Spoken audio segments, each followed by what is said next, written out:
ಎಲ್ಲರಿಗೂ ನಮಸ್ಕಾರ ಸ್ನೇಹಿತರೆ. ಉಚಿತ ಬೋರ್ವೆಲ್ ಬೇಕೆ? ಗಂಗಾ ಕಲ್ಯಾಣ ಯೋಜನೆ ನಿಮಗಾಗಿ. ಈ ಯೋಜನೆಯಡಿ ರೈತರಿಗೆ ಉಚಿತ ಬೋರ್ವೆಲ್ ಕೊರೆಸಲು ಸರ್ಕಾರ ಸಹಾಯ ಮಾಡುತ್ತಿದೆ. ಅರ್ಹ ರೈತರು ಈಗಲೇ ಅರ್ಜಿ ಸಲ್ಲಿಸಿ ನಿಮ್ಮ ಜಮೀನಿಗೆ ನೀರಾವರಿ ಸೌಲಭ್ಯ ಪಡೆಯಿರಿ. ಭಾರತದಲ್ಲಿ ನೀರಾವರಿಯ ಸಮಸ್ಯೆ ರೈತರಿಗೆ ಸಾಕಷ್ಟು ತೊಂದರೆಗಳನ್ನು ತರುತ್ತಿದೆ. ಇದನ್ನು ಎದುರಿಸಲು ಮತ್ತು ರೈತರಿಗೆ ಆರ್ಥಿಕ ಸ್ವಾವಲಂಬನೆ ಒದಗಿಸಲು ಕರ್ನಾಟಕ ಸರ್ಕಾರ ಸಮಾಜ ಕಲ್ಯಾಣ ಇಲಾಖೆಯ ಮೂಲಕ ಗಂಗಾ ಕಲ್ಯಾಣ ಯೋಜನೆ ಅಡಿಯಲ್ಲಿ ಉಚಿತ ಬೋರ್ವೆಲ್ ಕೊರೆಸಲು ಸಹಾಯಧನ ನೀಡುತ್ತಿದೆ. ಈ ಯೋಜನೆಯು ವಿಶೇಷವಾಗಿ ಪರಿಶಿಷ್ಟ ಜಾತಿ ಮತ್ತು ಪರಿಶಿಷ್ಟ ಪಂಗಡ ಸಮುದಾಯದ ರೈತರಿಗೆ ಲಾಭ ನೀಡಲು ವಿನ್ಯಾಸಗೊಳಿಸಲಾಗಿದೆ.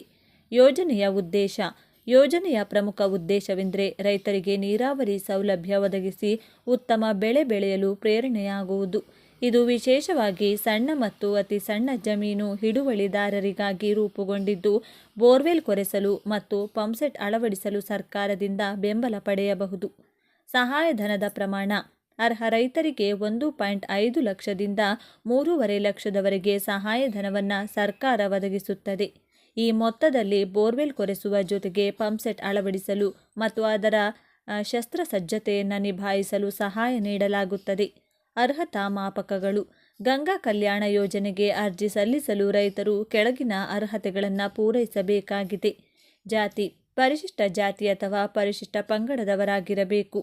ಆದಾಯ ಮಿತಿ: ಗ್ರಾಮೀಣ ಪ್ರದೇಶದವರು ವಾರ್ಷಿಕ ಆದಾಯ 1.5 ಲಕ್ಷಕ್ಕಿಂತ ಹೆಚ್ಚಿರುವುದಿಲ್ಲ. ನಗರ ಪ್ರದೇಶದವರು ವಾರ್ಷಿಕ ಆದಾಯ 2 ಲಕ್ಷಕ್ಕಿಂತ ಹೆಚ್ಚು ಇರುವುದಿಲ್ಲ. ವಯೋಮಿತಿ ಕನಿಷ್ಠ 21 ವರ್ಷಗಳು. ಜಮೀನು ಹಿಡುವಳಿಯ ಪ್ರಮಾಣ 1.20 ಎಕರೆಯಿಂದ 5 ಎಕರೆಯ ಒಳಗೆ. ಅಗತ್ಯ ದಾಖಲೆಗಳು: ಅರ್ಜಿದಾರರು ಈ ಕೆಳಗಿನ ದಾಖಲೆಗಳನ್ನು ಹೊಂದಿರಬೇಕು: ಜಾತಿ ಪ್ರಮಾಣಪತ್ರ, ಆದಾಯ ಪ್ರಮಾಣಪತ್ರ, ಇತ್ತೀಚಿನ ಪಹಣಿ ಪಟ್ಟಿ, ಸಣ್ಣ ಹಿಡುವಳಿದಾರರ ಪ್ರಮಾಣಪತ್ರ, ಕುಟುಂಬ ಪಡಿತರ ಚೀಟಿ, ಬ್ಯಾಂಕ್ ಪಾಸ್ಬುಕ್, ಆಧಾರ್ ಕಾರ್ಡ್. ಅರ್ಜಿಯ ಪ್ರಕ್ರಿಯೆ: ಅಭ್ಯರ್ಥಿಗಳು ತಮ್ಮ ಅಗತ್ಯ ದಾಖಲೆಗಳೊಂದಿಗೆ ತಮ್ಮ ಸ್ಥಳೀಯ ಸಮಾಜ ಕಲ್ಯಾಣ ಇಲಾಖೆಯ ಕಚೇರಿಗೆ ಭೇಟಿ ನೀಡಿ ಅರ್ಜಿ ಸಲ್ಲಿಸಬಹುದು. ಕಲ್ಯಾಣ ಮಿತ್ರ 24/7 ಸಹಾಯವಾಣಿ ಮೂಲಕ ಹೆಚ್ಚಿನ ಮಾಹಿತಿಯನ್ನು ಪಡೆಯಬಹುದು. ಯೋಜನೆಯ ಪ್ರಯೋಜನಗಳು: ನೀರಾವರಿ ಸಮಸ್ಯೆ ಪರಿಹಾರ: ರೈತರಿಗೆ ಶಾಶ್ವತ ನೀರಾವರಿ ಮೂಲವನ್ನು ಕಲ್ಪಿಸಿಕೊಡುತ್ತದೆ.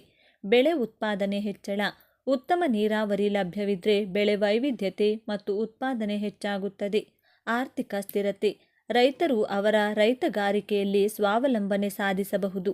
ಮೀಡಿಯಾ ಸಂಪರ್ಕ: ಯೋಜನೆ ಬಗ್ಗೆ ಹೆಚ್ಚಿನ ಮಾಹಿತಿಗಾಗಿ ಸಾಮಾಜಿಕ ಮಾಧ್ಯಮ ಎಕ್ಸ್ ಖಾತೆ @SWDGOKಗೆ ಸಂಪರ್ಕ ಮಾಡಬಹುದು.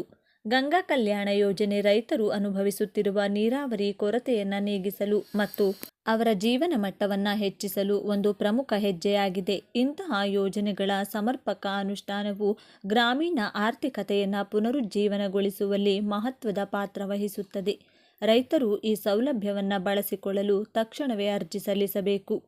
ಇಡೀ ಕರ್ನಾಟಕದಾದ್ಯಂತ ಇರುವ ರಾಜ್ಯದ ಎಲ್ಲ ಬಡವರಿಗೆ, ಇರಲು ಸ್ವಂತ ಮನೆ ಇಲ್ಲದವರಿಗೆ, ಬಾಡಿಗೆ ಮನೆಯಲ್ಲಿ ವಾಸಿಸುತ್ತಿರುವವರಿಗೆ, ಸ್ವಂತ ಜಾಗ ಇಲ್ಲದವರಿಗೆ ಕೇಂದ್ರ ಸರ್ಕಾರದಿಂದ ಈಗ ಮತ್ತೊಮ್ಮೆ ಪ್ರಧಾನಮಂತ್ರಿ ಆವಾಸ್ ಯೋಜನೆ ನೋಂದಣಿ ಆರಂಭವಾಗಿದ್ದು, ಅರ್ಜಿ ಸಲ್ಲಿಸುವ ಮೂಲಕ ಕೇಂದ್ರ ಸರ್ಕಾರದಿಂದ ಉಚಿತವಾಗಿ ಮನೆ ನಿರ್ಮಿಸಿಕೊಳ್ಳಲು ಹಣ ಅಥವಾ ಮನೆ ಪಡೆದುಕೊಳ್ಳಬಹುದಾಗಿದೆ.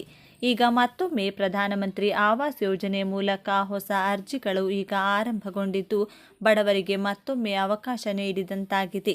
ಸ್ವಂತ ಮನೆ ಇಲ್ಲದ ಪ್ರತಿಯೊಬ್ಬರೂ ಕೂಡ ಈ ಯೋಜನೆಯ ಸಂಪೂರ್ಣ ಲಾಭವನ್ನು ಪಡೆದುಕೊಳ್ಳಿ. ಈ ಯೋಜನೆಗೆ ಯಾರೆಲ್ಲ ಅರ್ಹರು ಎಂದು ನೋಡೋಣ ಬನ್ನಿ. ಅಗತ್ಯವಾಗಿ ಬೇಕಾಗುವ ದಾಖಲೆಗಳೇನು? ಎಲ್ಲಿ ಅರ್ಜಿಯನ್ನು ಸಲ್ಲಿಸಬೇಕು? ಯಾವಾಗ ಮತ್ತು ಹೇಗೆ ಮನೆ ದೊರೆಯುತ್ತದೆ ಎನ್ನುವ ಕಂಪ್ಲೀಟ್ ಡೀಟೇಲ್ಸ್ ತಿಳಿದುಕೊಳ್ಳಲು ಈ ವಿಡಿಯೋವನ್ನು ತಪ್ಪದೇ ಕೊನೆವರೆಗೂ ನೋಡಿ. ನೀವು ಕೂಡ ಸರ್ಕಾರದಿಂದ ಇವತ್ತಿನವರೆಗೂ ಉಚಿತ ಮನೆ ಪಡೆದುಕೊಂಡಿಲ್ಲ ಅಂದರೆ ಈ ವಿಡಿಯೋಗೆ ಈಗಲೇ ಲೈಕ್ ಮಾಡಿ. ಸರ್ಕಾರದಿಂದ ಪ್ರಧಾನಮಂತ್ರಿ ಆವಾಸ್ ಯೋಜನೆಯ ಮೂಲಕ ಹೊಸ ಅರ್ಜಿಯನ್ನು ಸಲ್ಲಿಸಿ ಮನೆ ಪಡೆದುಕೊಳ್ಳುವ ಸಂಪೂರ್ಣ ಮಾಹಿತಿಯನ್ನು ತಿಳಿದುಕೊಳ್ಳಲು ವಿಡಿಯೋವನ್ನು ತಪ್ಪದೇ ಕೊನೆವರೆಗೂ ನೋಡಿ. ಪ್ರಧಾನಮಂತ್ರಿ ಆವಾಸ್ ಯೋಜನೆ 2.0 ಅಡಿಯಲ್ಲಿ ಸರ್ಕಾರವು 3 ಕೋಟಿ ಹೆಚ್ಚುವರಿ ಮನೆಗಳನ್ನು ನಿರ್ಮಿಸುವ ಗುರಿಯನ್ನು ಹೊಂದಿದೆ. ಈಗ ಮಾಸಿಕ 15,000 ರೂಪಾಯಿ ಆದಾಯ ಇರುವವರು ಅರ್ಹರಾಗಿದ್ದು 90 ದಿನಗಳಲ್ಲಿ ಮನೆ ನೀಡಲಾಗುವುದು. ಆನ್ಲೈನ್ ಅರ್ಜಿ ಪ್ರಕ್ರಿಯೆಯು ಸರಳವಾಗಿದೆ ಮತ್ತು ಅರ್ಹ ವ್ಯಕ್ತಿಗಳನ್ನು ಗುರುತಿಸಲು ಸಮೀಕ್ಷೆಯು ಶೀಘ್ರದಲ್ಲೇ ಪ್ರಾರಂಭವಾಗುತ್ತದೆ. ಪ್ರಧಾನಮಂತ್ರಿ ಆವಾಸ್ ಯೋಜನೆ ಸರ್ಕಾರದ ಪ್ರಮುಖ ಯೋಜನೆಯಾಗಿದ್ದು, ದೇಶದ ಆರ್ಥಿಕವಾಗಿ ದುರ್ಬಲ ಜನರಿಗೆ ವಸತಿ ಒದಗಿಸುವ ಗುರಿಯನ್ನು ಹೊಂದಿದೆ. ಪ್ರಧಾನಮಂತ್ರಿ ಆವಾಸ್ ಯೋಜನೆ 2.0 ರಲ್ಲಿ ಸರ್ಕಾರವು ಈಗ ಹೆಚ್ಚುವರಿಯಾಗಿ 3 ಕೋಟಿ ಮನೆಗಳನ್ನು ನಿರ್ಮಿಸುವ ಗುರಿಯನ್ನು ಹೊಂದಿದ್ದು, ಇದಕ್ಕಾಗಿ ಈ ಆರ್ಥಿಕ ವರ್ಷದಲ್ಲಿ 10 ಲಕ್ಷ ಕೋಟಿ ರೂಪಾಯಿ. ಯೋಜನೆಯಲ್ಲಿ ಅರ್ಹತೆಯಲ್ಲಿ ಬದಲಾವಣೆಗಳು. ಪ್ರಧಾನಮಂತ್ರಿ ಆವಾಸ್ ಯೋಜನೆ 2.0 ರಲ್ಲಿ ಅರ್ಹತಾ ಷರತ್ತುಗಳಲ್ಲಿ ಕೆಲವು ಪ್ರಮುಖ ಬದಲಾವಣೆಗಳನ್ನು ಮಾಡಲಾಗಿದೆ. ಇದರಿಂದಾಗಿ ಹೆಚ್ಚಿನ ಜನರು ಈ ಯೋಜನೆಯ ಪ್ರಯೋಜನಗಳನ್ನು ಪಡೆಯಲು ಸಾಧ್ಯವಾಗುತ್ತದೆ. ಈ ಮೊದಲು ಮಾಸಿಕ ಆದಾಯ 10,000 ರೂಪಾಯಿವರೆಗಿನ ಜನರು ಈ ಯೋಜನೆಗೆ ಅರ್ಹರಾಗಿದ್ದರು. ಈಗ ಮಿತಿಯನ್ನು ತಿಂಗಳಿಗೆ 15,000 ರೂಪಾಯಿಗೆ ಹೆಚ್ಚಿಸಲಾಗಿದೆ. ಇದರೊಂದಿಗೆ ಮಧ್ಯಮ ವರ್ಗದ ಕುಟುಂಬಗಳು ಕೂಡ ಈ ಯೋಜನೆಯ ಲಾಭ ಪಡೆಯಲು ಸಾಧ್ಯವಾಗುತ್ತದೆ. ಹೌದು, ಇದಲ್ಲದೆ ಈ ಹಿಂದೆ 2 ಕೋಣೆಗಳ ಕಚ್ಚೆ ಮನೆ, ಫ್ರಿಡ್ಜ್ ಅಥವಾ ದ್ವಿಚಕ್ರ ವಾಹನ ಹೊಂದಿರುವವರು ಈ ಯೋಜನೆಗೆ ಅರ್ಹರಾಗಿರಲಿಲ್ಲ. ಆದರೆ ಈಗ ಈ ಹೊಸ ಯೋಜನೆಯಲ್ಲಿ ಈ ಷರತ್ತುಗಳನ್ನು ಸಡಿಲಿಸಲಾಗಿದೆ. ಈಗ ಈ ಸೌಲಭ್ಯಗಳ ಹೊರತಾಗಿಯೂ ವ್ಯಕ್ತಿಗಳು ಈ ಯೋಜನೆಯ ಪ್ರಯೋಜನಗಳನ್ನು ಪಡೆಯಬಹುದು.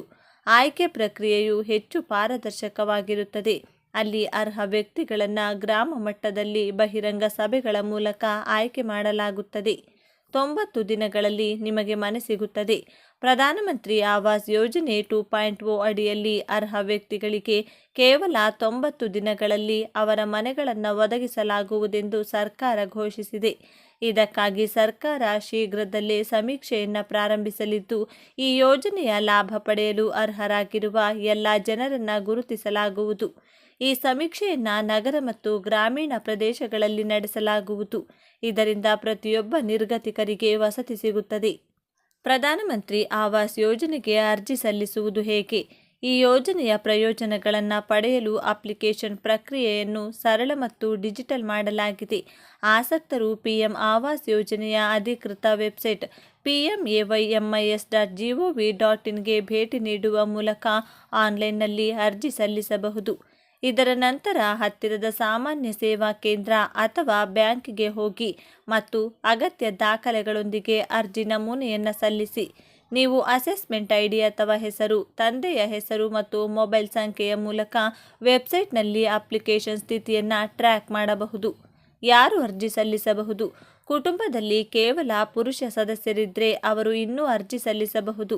ಅಭ್ಯರ್ಥಿಯ ವಯಸ್ಸು 70 ವರ್ಷಕ್ಕಿಂತ ಕಡಿಮೆ ಇರಬೇಕು. ಅರ್ಜಿದಾರರ ಅಥವಾ ಅವರ ಕುಟುಂಬದ ಯಾವುದೇ ಸದಸ್ಯರ ಹೆಸರಿನಲ್ಲಿ ಈಗಾಗಲೇ ಯಾವುದೇ ಮನೆ ಇರಬಾರದು.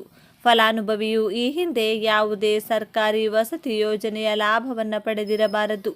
ಮನೆಯ ಒಡೆತನ ಮಹಿಳೆಯ ಹೆಸರಿಗೆ ಆಗಬೇಕೆಂಬುದು ಸರ್ಕಾರದ ಉದ್ದೇಶ. ಮಹಿಳೆಯರನ್ನು ಆರ್ಥಿಕವಾಗಿ ಸಬಲೀಕರಣಗೊಳಿಸುವ ಪ್ರಯತ್ನವೂ ಕೂಡ ಇದಾಗಿದೆ. ಯಾರಿಗೆ ಲಾಭ? ಈ ಯೋಜನೆಯ ಪ್ರಯೋಜನಗಳನ್ನು ಎಲ್ಲ ನಾಗರಿಕರಿಗೆ ವಿಸ್ತರಿಸಲು ಸರ್ಕಾರವು ಇದನ್ನು 4 ವರ್ಗಗಳಾಗಿ ವಿಂಗಡಿಸಿದೆ. ಆರ್ಥಿಕವಾಗಿ ದುರ್ಬಲ ವಿಭಾಗ. ಇದು ಅತ್ಯಂತ ಕಡಿಮೆ ಆದಾಯದ ವರ್ಗವಾಗಿದೆ. ಈ ವರ್ಗಕ್ಕೆ ಸೇರುವ ಕುಟುಂಬಗಳು ವಸತಿ ಯೋಜನೆಯ ಅಡಿಯಲ್ಲಿ ಹೆಚ್ಚಿನ ಸಹಾಯವನ್ನು ಪಡೆಯುತ್ತವೆ. ಕಡಿಮೆ ಆದಾಯದ ಗುಂಪು. ಈ ವರ್ಗದಲ್ಲಿ ಬೀಳುವ ಕುಟುಂಬಗಳ ಆದಾಯವು EWS ವರ್ಗಕ್ಕಿಂತ ಸ್ವಲ್ಪ ಹೆಚ್ಚಾಗಿರುತ್ತದೆ. ಅವರಿಗೂ ವಸತಿ ಯೋಜನೆಯಡಿ ಸಾಕಷ್ಟು ನೆರವು ಸಿಗುತ್ತದೆ. ಮಧ್ಯಮ ಆದಾಯ ಗುಂಪು 1. ಈ ವರ್ಗದಲ್ಲಿ ಬೀಳುವ ಕುಟುಂಬಗಳ ಆದಾಯವು LIG ವರ್ಗಕ್ಕಿಂತ ಹೆಚ್ಚಾಗಿರುತ್ತದೆ. ಮಧ್ಯಮ ಆದಾಯದ ಗುಂಪು 2. ಇದು ಅತ್ಯಧಿಕ ಆದಾಯ ವರ್ಗವಾಗಿದೆ. ಇದರ ವರ್ಗಗಳಿಗೆ ಹೋಲಿಸಿದರೆ ಈ ವರ್ಗದಲ್ಲಿ ಬೀಳುವ ಕುಟುಂಬಗಳು ಕಡಿಮೆ ಸಹಾಯವನ್ನು ಪಡೆಯುತ್ತವೆ.